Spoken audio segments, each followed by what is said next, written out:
Nandito po yung mismong kopya ng mga SARO na nirelease ng Presidente.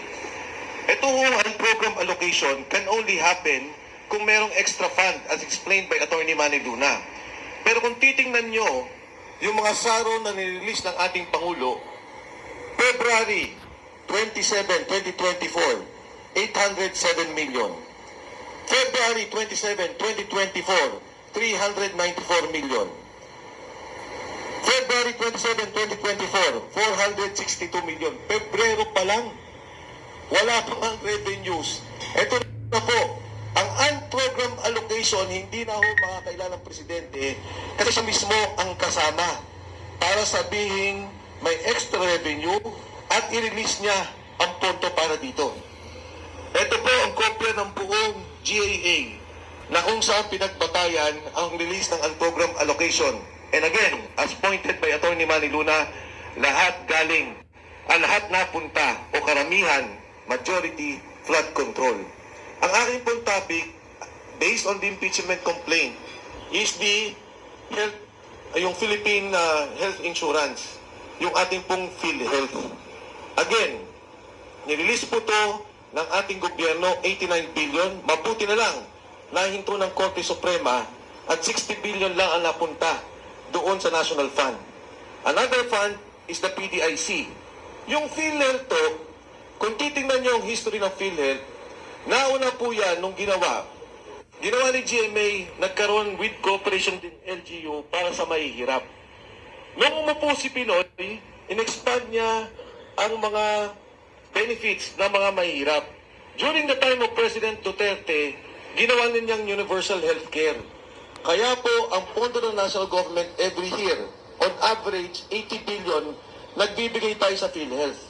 Pero yan ay contribution ng bawat isa dito.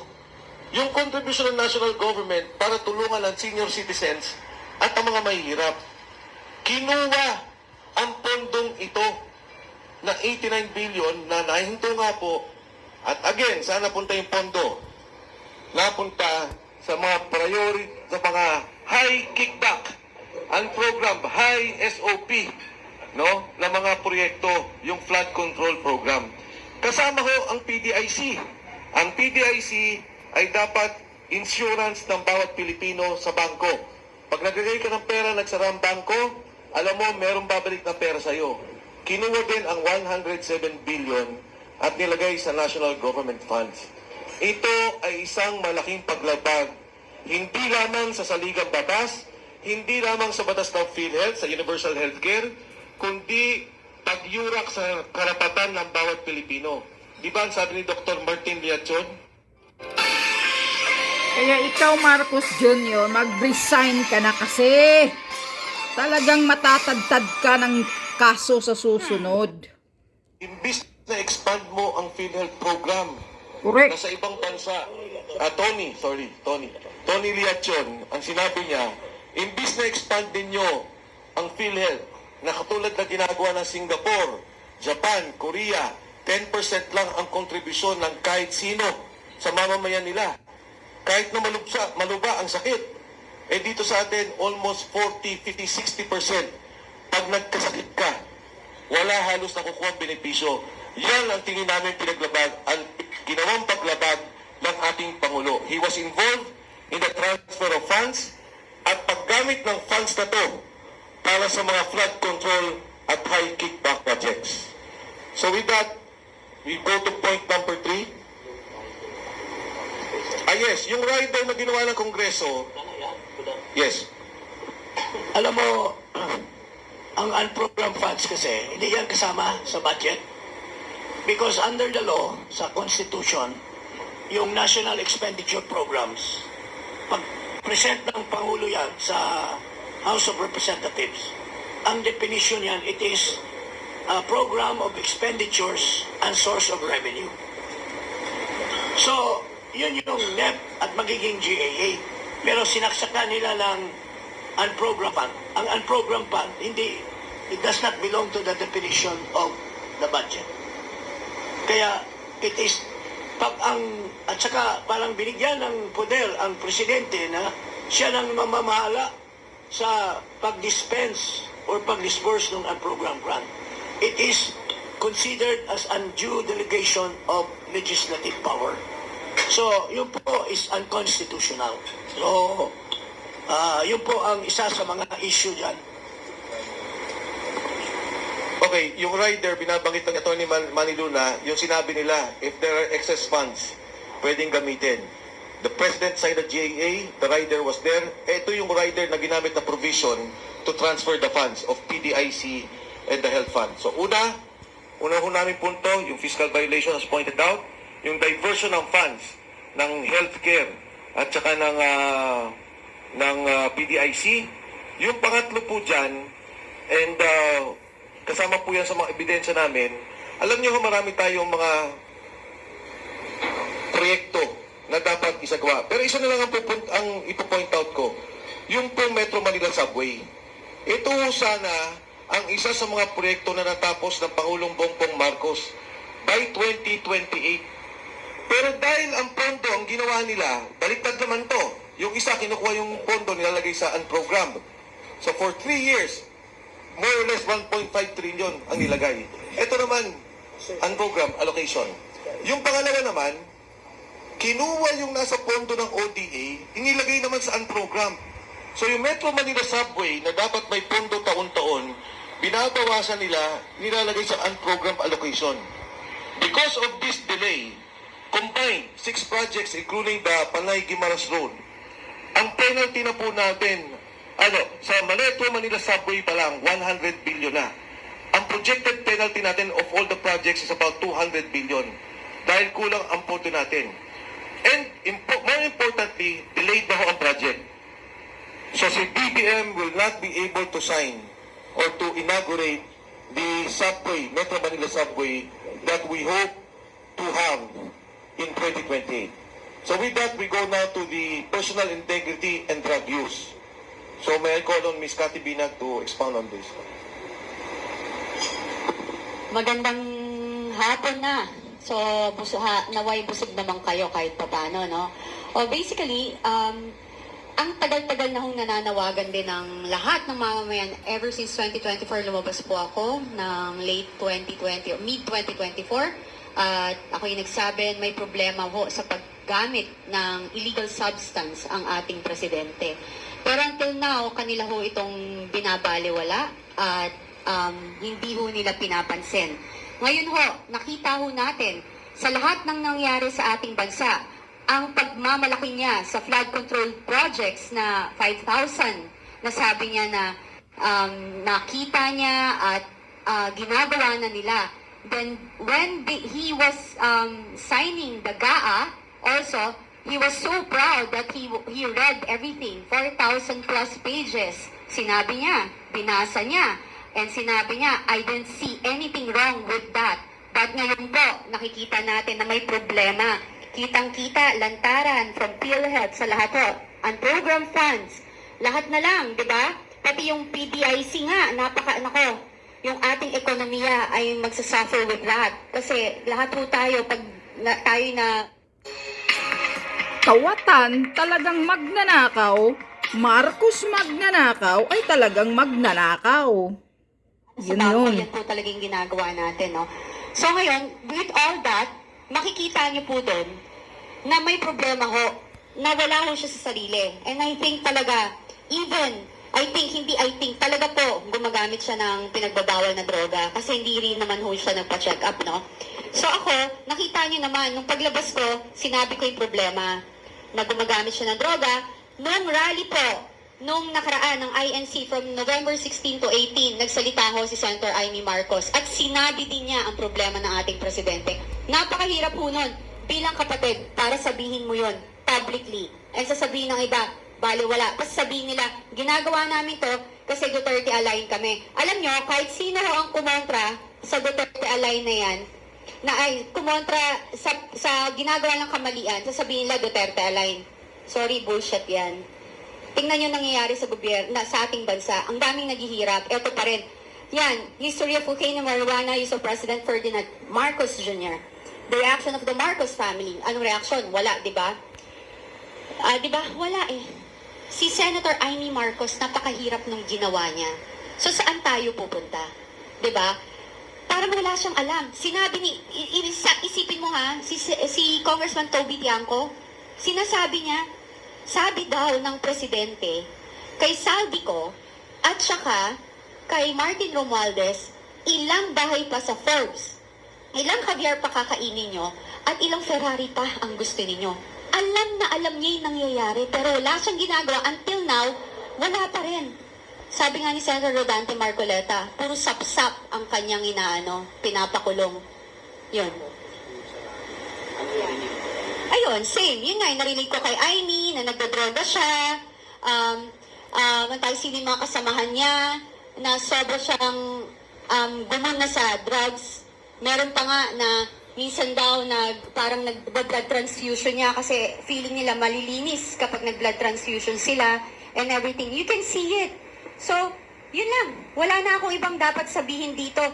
Yung kaganapan na nangyayari sa ating bansa, yung kahirapan na lumalaganap ay sapat na para makita natin ang kaguluhan. And etong hindi nila pagtanggap sa impeachment na to ay isang katunayan na kinokontrol nila ang naratibo na gusto nilang palabasin para sa mamamayan. Dagan ko lang yung sinabi ni Cathy. The two of us were in the rally. She was one of the speakers.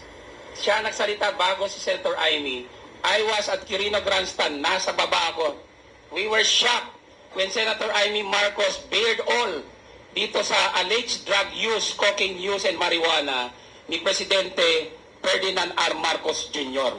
Detalyado po. She was close to tears when she was detailing it. Napakasakit ang ginawa niya because she is the eldest sister.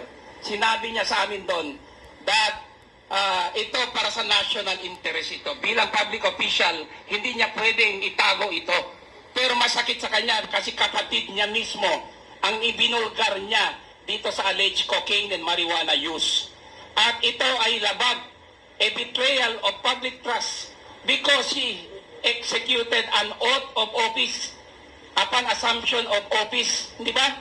Wherein, isa sa mga sinabi niyang commitments doon is to faithfully execute the laws.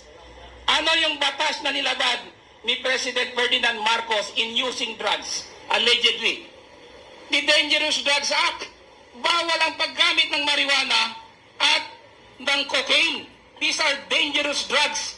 And being the chief implementer of the law, he should not have been doing that or engaging in that. So you see, doon pa lang may betrayal of public trust. That is very demoralizing to our people because how could you fight drug addiction, drug importation, drug trading, drug sale, etc. kung ang mismong Pangulo ay naakusahan? We are not saying na totoo na yan. That's why may challenge sa kanya para mag-submit to a hair follicle test. Hanggang ngayon ayaw niya. Sinasabi niya hindi daw yan connected sa public trust. Yan nga, very much connected sa public trust eh. Public office is a public trust. When there is doubt on your capacity, you have to submit. Incapacity yun eh, yung paggamit. Kaya yan po ang aking reinforcement doon sa sinabi ni Cathy. Tama yun. Attorney Jing, you want to add? Just an addition. Alam mo, galing mismo sa kanyang kapatid. Galing sa kanyang kapatid kay Senator Aimee, meaning it's true. Wala na tayong pagdududa doon. It's really true. These are personal knowledge. Yes, of personal knowledge. the use of cocaine. At galing mismo kay Aimee, sinasabi niya na makaka-apekto ito sa administration. Nagkikita, di ba si Marcos pag nagsasalita?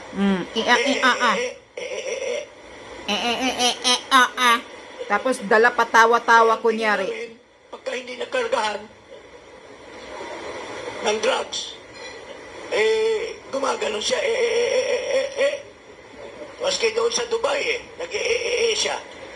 Tama ba yan? Is that an honor and Is it that an honor to our country? an honorable Na president? mapapahiya sa- Nakakahiya. Kaya nga, sa security naman, delikado din tayo sa security dahil kung hindi nag-isip ng mabuti ang ating Pangulo, baka mapinsala ang bansa natin. So, that's the reason why we raised the issue of his drug use as part of the articles of impeachment Pero, or charges. meron ko dadagdag. Yes, Attorney Garcia. Yung, Attorney General Garcia. Yung pong mental health ng ating Pangulo, pwedeng ma-consider na serious national security concern. Alam po ninyo, pag gumagamit kayo ng droga, lalo na kung matagalan na, ang epekto po nung cocaine is magsishrink yung brain mo eh. Kaya pagka nag-shrink na yan, nagsisimula ka na mag-hallucinate, iba na yung pag-iisip mo. Kaya yung mga drug addict, kung sumaksak yan, 75 tons, 85 tons, kasi ang tingin niya dun sa sinasaksak niya, Diablo, buhay pa, samantalang patay na. Yung ganong klaseng hallucination. So what we're saying is, meron kasing issue sa kanya about prolonged continued drug use. So he owes it to the people, pinapakiusap natin ito sa kanya noon pa, patayin niyo po yung issue about you being drug addict ba tawag nun? Drug addict, yeah. Okay. Kill the issue. Simple lang naman po yun eh. Hair follicle test ka. Alam niyo po ba kung bakit hair follicle test? Hindi ko to sinasabi nun kasi baka malaki magpakalbo. Yung kasing paggamit natin ng droga, naka-record sa buhok natin. So yung mga mahahabang buhok dyan, mas mahahaba ang record yun kung gaano kayo gumamit ng droga. The history, your medical record on your drug use is recorded in your hair. So yun po yun, kaya sabi natin, hair follicle test. Kasi nandyan yung history nung kung gaano katagal ka nang gumagamit. So kaya po hair follicle yung hinihingi natin. So, Thank you, yeah. sige po. Thank you, General Garcia. Anyway, si General Garcia will be discussing another topic extensively after this. But for now, yung fourth point po natin is on monetary graft and kickbacks. And may I call on Vice Mayor Attorney Harold Respicio to discuss this. Yeah, pare! Magandang hapon po sa inyong lahat and thank you so much for coming dito sa aming press con. Ako po si Attorney Harold Respicio, elected Vice Mayor ng Reyna Mercedes Isabela. Ako po ay nagre-representa ng lahat ng Pilipino, lahat ng probinsyano, lahat ng Ilocano, lahat ng Tagaluzon, at lahat ng mga kumokontrang elective official laban sa administrasyon na ito. Dahil hindi totoo ang sinasabi nila na may solid north. Hindi totoo na solid ang mga probinsyano at Ilocano sa kanya. Kasama namin si Chavito. Hindi totoo. Nakakampi nila lahat ng mga nakaupong opisyal sa ating gobyerno dahil nandito ako, pinapakita ko yan. Kaya ako lumapit dito dahil walang kwenta yung final na unang impeachment complaint. Kakaunti. Diskarte nila yun para wala nang maayos na umandar na impeachment complaint. Kaya nung nakita ko na yung mga may track record na successful impeachment, mga successful endorser, number one na political lawyer sa ating bansa at napakakapal na papeles at napakakapal na ebidensya, sali ako dyan. Dahil gusto nating matanggal ang ulo ng korupsyon sa ating bansa. At hindi ninyo pwedeng sabihin na purong align sa Duterte ang grupo namin. Dahil ako ay lone wolf lamang, wala akong kakampi. Lahat kinakalaban ko basta masama, kakalabanin kita. Kaya nandito ako para patunayan na merong totoong nangyaring graft and corruption. Ito po ang discussion namin sa aming complaint. Correct. Kailangan matanggal ang mastermind. Dalawa lang eh, tatlo. Naniniwala ba tayo, meron pa bang doubt na merong malawakang nangyari na nakawan dito sa ating bansa? Inamin na nila, hindi ba? At inamin na rin nila at alam na rin natin na ang grupo nila ang nagnakaw. Si Saldi, si Romualdez, at si BBM. Ang problema na lang ngayon ay nagtuturuan sila. Ngayon, kung nasa korte tayo ngayon, ang question na lang ay yung credibility. Ang credibility ba ni Saldi versus yung credibility ni BBM? Ngayon, ano ang credibility ni Saldi? Kwento niya na lahat yung modus. Yung unprogrammed appropriations, yun ang paraan. Ang pagnanakaw sa budget ng PhilHealth nagkasakit si Congressman Jing Paras, hindi na siya makakakuha ng benefits sa PhilHealth. Yung aking bangko, kapag na-bankrupt, wala na akong makukuhang pera dahil kinuha na nila yung pera sa PDIC. Kwinento na ni Saldi lahat ng kanilang paraan specific. Nagde-deliver ng mali-maleta sa Malacanang, sa Falls Park, 2 billion. Ayun oh, ang daming pera. Bilyong-bilyong salapi ang dinideliver amongst them. Yun yung isang side ng credibility. Ngayon, tignan natin yung isang side ng credibility. Anong sagot? AI. What? AI daw. Kung ikaw ang husgado, sino ang paniniwalaan mo?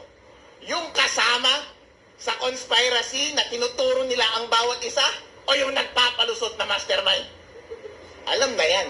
Kapag ikaw ang husgado, convicted yan. Kaya ang tanong lamang, ang simpleng question lamang, on the ground of graft and corruption, dito sa aming impeachment complaint, maniniwala ka ba kay Saldi? Kapag naniniwala ka kay Saldi at hindi ka naniniwala sa palusot ni BBM, impeach dapat si BBM dahil ground for impeachment ang graft and corruption.